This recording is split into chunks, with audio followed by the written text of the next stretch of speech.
we go. Joey Johnston.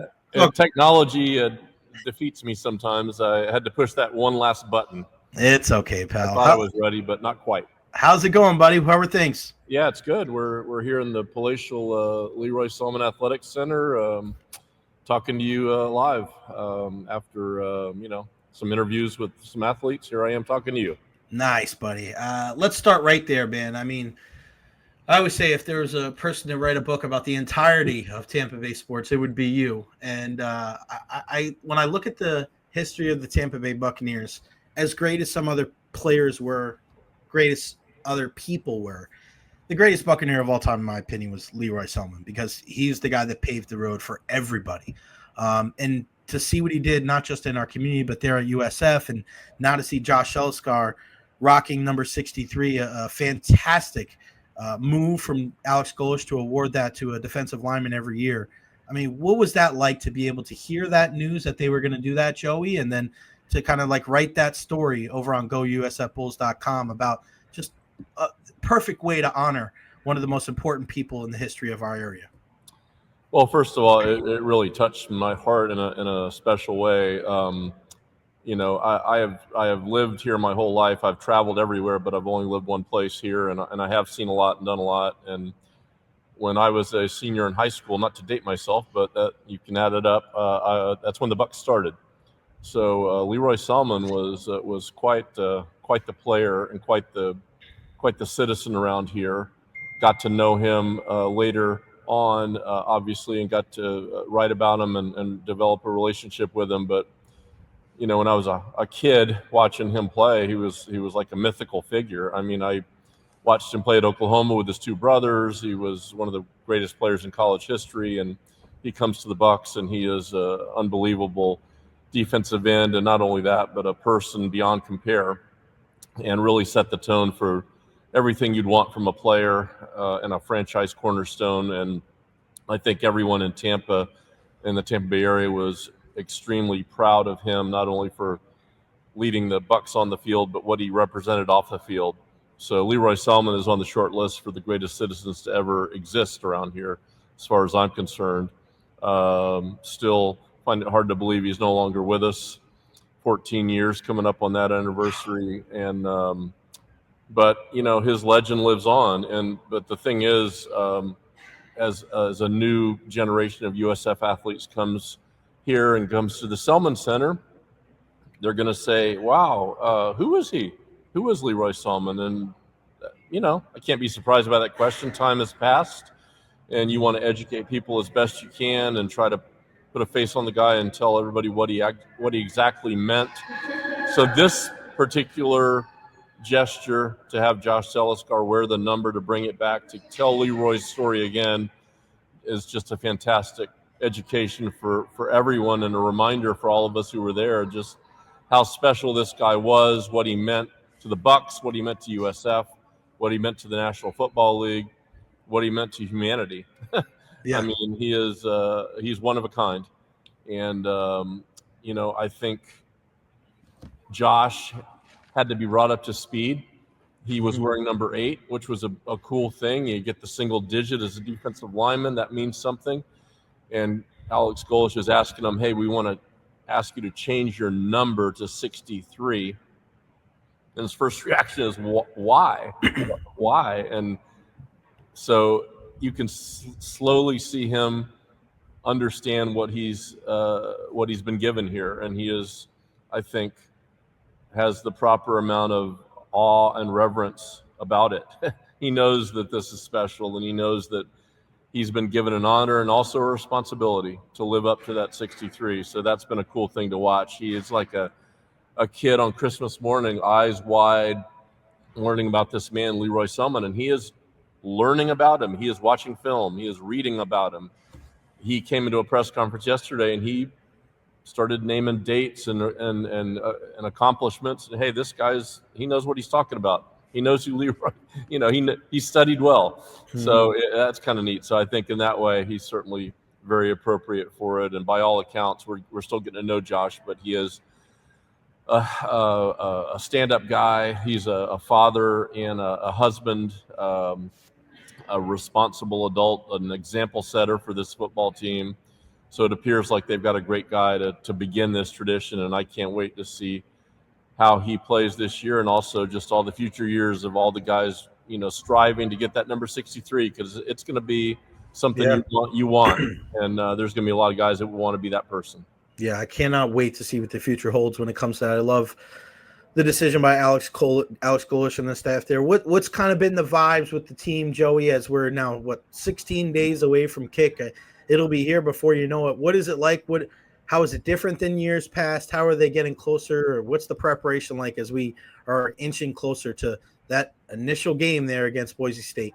Yeah, it's a training camp like many others in some ways, but I think when you go out there and look at them, you definitely see a lot of talent at all positions. You see maybe greater depth than we've seen in quite a while on both sides of the line, offensive and defensive.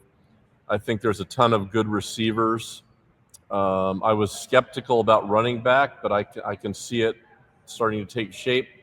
Cartavius Norton, the transfer from Charlotte, Sam Franklin, the transfer from Oklahoma. These are two guys you can play with and win with, I believe. They've got veteran linebackers that are going to be the leaders of that defense. They've got a ton of competition in the defensive secondary, and of course, probably the number one thing everybody's going to watch is Byron Brown. He's back. What kind of Byron are we going to get? We got a great Byron in 2023. Byram was not off to a great start last year, and then he suffered a season-ending injury. So, we're not going to actually know until we see him under center, or maybe not under center, but taking snaps against Boise State and see what kind of rhythm he's got. I will say this, another thing that I've sort of gotten a vibe on in training camp. They have acquired a young man by the name of Gaston Moore, who was the backup at Tennessee, who has now come into camp, and he looks like he can play, and he knows where to go with the ball. So he is a great security blanket. Obviously, they lost Bryce Archie to pro baseball, but Gaston Moore has come in and shown that I think they've got a good backup and a guy that if they need to, that can play. And they also have a youngster named Lachlan Hewlett, a true freshman that I think could be the future of the position at USF, who is also waiting in the wings. So I'm feeling better about quarterback than I did, a few months ago. The proof's in the pudding. We're going to find out August 28th what they've got against Boise State. It's a tremendously difficult opener, but what a great opportunity to debut on national television. If USF can play a great game and defeat Boise State, that sets up an amazing week the next week, going to Florida, coming off a win against Boise State. The place will be electric. So great challenge, but what a great opportunity for the Bulls to get off to a good start. Yeah, we had the USF Hall of Famer with us last week, Matt Grothy, and he said, Jay, Gaston Moore's legit. Like, they really like this kid, and he mentioned the depth as well. It just looks different this year. He's like, guys look bigger, and you have been in those press conferences with Alex Golish as well, where he's like, Jay, there is no silver lining. There is no moral victory. He's like, yeah, we got to hold ourselves to a higher standard. Does it feel like this is the year where he's thinking that, all right, now it's like enough of the kind of like meddling around 500 kind of thing, and now it's like, now I've had a couple of recruiting classes. Like, Alex Golish, how does he feel going into the season, hearing from what he's saying about these players going forward? I think he feels good about this team, and I think he feels it's a team that can contend for the American championship. And make no mistake, regardless of how great the schedule is, and it's great to start with Boise State, at Florida, at Miami. I mean, that's going to carry our attention for a long time. But the number one goal for this team, and the next thing this program has to accomplish, is to raise a trophy and win a championship. Let's never get that. Get that confused. If things go well in the first three games, if they don't go well in the first three games, that goal does not change of winning a championship. They have a chance to put themselves on the map, maybe get a ranking if they could win some of these games. And certainly anytime you play Florida and Miami in this state, it's a big, big deal. You're not going to undersell that. But the goal in mind is to win the American. and that is very much out there. And you're gonna certainly know how good you are in the first 3 weeks, how you stack up against elite competition. So the best of all worlds would be to play well and to get some wins, and then to win a championship. I think if they stay healthy and Byron Brown plays well, I think it is a team that can contend for an American championship. I really do. I think they're going to get better on defense. They're going to put more pressure on the quarterback. I think they have a very veteran offensive line with a lot of experience that can open holes for these backs and protect Byron Brown. And you can see where some of these guys that Alex Golesh and his coaches have recruited are coming along. They've got some young talent, some NFL-like bodies on both sides of the line that they have recruited. And yes, for the most part, whether it's USF or any program in the country, the third year is a big year. That's the year where you expect it to come together. So I think Alex Golesh would tell you that yes, the expectations are to not be 7-6 winning a bowl game. The expectations are to win more games than that and win a championship. That is where the bar is set. Yeah, no doubt about it. And when I look at a guy like Byron Brown, you hate to put all of it on one guy's shoulders, but Joey, like,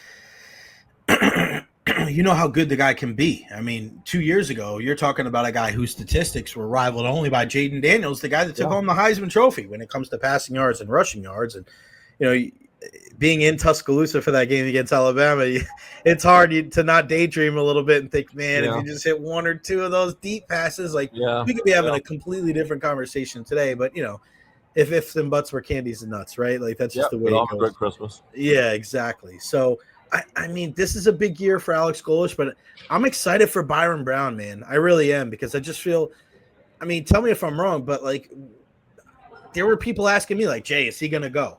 Right? Because if he would have said, hey, it didn't work out for me last year, I need the injury didn't work out, I need to go somewhere else. I feel like, and I had this conversation with Alex Golesh probably 6 months ago, the fact that he came back, Joey, in the world that we're living in with the transfer portal and the NIL, I mean, it says a lot about his trust in Alex Golesh and the Bulls that they're doing the right thing by him, whether it's the NIL or the on-field product, because we all know his goal is to play at the next level. So, yeah, it's nice to get your beak wet here, but you also want to make sure that you're in an offense that accentuates your strengths too. So I think it's a huge coup that he's back, and I think he's got something to prove as well. Yeah, number one, he loves it here. He loves the school. He loves the people. He loves the offense he's working in. He is being taken care of in the NIL world, and he will be able to go to the league, the NFL, from USF, just as if he were anywhere else. So he can literally achieve every goal on his card right here. He can also be the first quarterback to lead USF to a conference championship. Let's not understate that. That would be a nice thing on the resume as well. So, and I think it didn't sit well with Byron how it ended for him last year and how he was playing at that time. Right. He had to sit in that for a whole off season, and he's a smiley, nice kid, but his passion burns pretty deep. Right. He's pretty determined. He's a pretty aggressive kid, and he wants to show people that that was not the real Byron Brown. He wants to show people that he wants to pick up from 2023 and be one of the best quarterbacks in the country, which, if all things are clicking, he can be in that list. He's got great size, great running ability, and when he's on his game, he's a 65 to 70% completion passer. So he can be that guy, and there's going to be a lot of eyeballs on him against Boise State, Florida, and Miami. If he shows well in those games, he's going to put his name on the map on the national level. So a lot of opportunities are there for not only the Bulls, but definitely for Byron Brown. Now, you mentioned some of the guys in the running back room that can help him out. What about the wide receivers and tight end position? Give me some of the names that people need to keep an eye out for as we get to week 1 and beyond, because Byron Brown's going to be, when he's at his best, he's utilizing everybody in that pass game as well as the running game. Yep. Well, tight end, I'll start with that. Wyatt Sullivan might be the guy this year. He's a transfer from Florida Atlantic. Very, very big size to work on the running game, but also a guy that can has the agility and the athletic chops to make catches. Weston Wolf, who was out all of last year, is back, so I expect him to be heavily in the rotation. And a guy that all the recruiting people knew this name when he signed, Jonathan Eccles. Haven't seen a lot of him on the field. Certainly all the potential in the world. A really highly ranked recruit out of Tennessee. He could be a star if he puts it together. So they've got at least those three guys to work with at the tight end position. Wide receiver, I do believe the Bulls have a budding star in Keyshawn Singleton. We saw him really show up big time in the second half of last year. He's a big target. They call him the baby Calvin Johnson. He's a big body, got huge hands, big feet, can get deep on you. Once you get the ball in his area, those mitts are going to catch the ball. So I think Keyshawn Singleton will be the guy, the number one target. They've got some interesting guys elsewhere at wide receiver. Chaz Nimrod, who's a transfer from Tennessee, has really looked sharp, and I think he's going to be a very productive player. Mudia Rubin, transfer from Stanford, who came after the spring. May take him a while to get fully into the rotation, but a guy that's a big slot receiver that could be a big weapon for them. A returning player named Jaquan Smith, maybe the fastest player on the team, a track athlete that, if he puts together athletically, he's the kind of guy that can get open in space and he can get 80 yards on you in a heartbeat.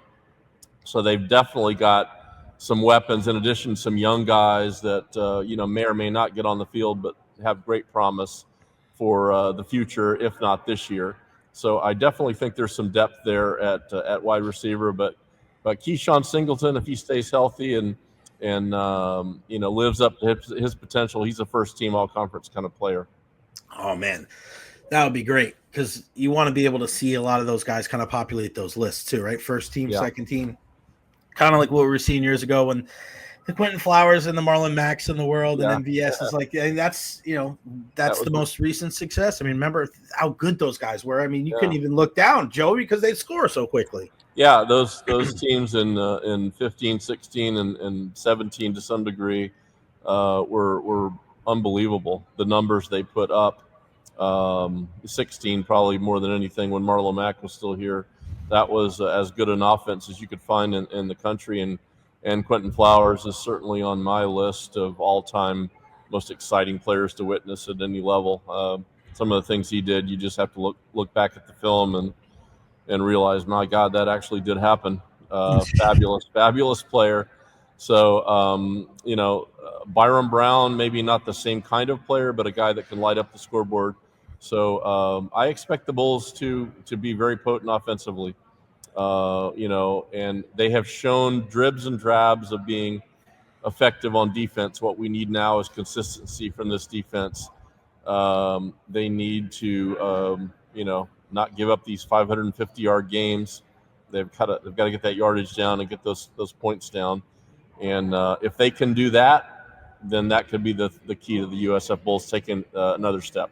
Yeah, man. Cannot wait to see it again. You can read all of Joey's stuff. Go usfbulls.com. Get tickets over there and just all information. It's actually one of my favorites. It's always up on my my search engine. Anything USF, again, go to usfbulls.com. Joey Johnston, 813 on Twitter /X. Joey, the historian of Tampa Bay sports. You always make our show a whole heck of a lot better. I appreciate you, my friend. I will definitely see you around soon. Thank you so much for your time, and go Bulls, my friend. Thank you, Jay. Go Bulls. Yes, sir.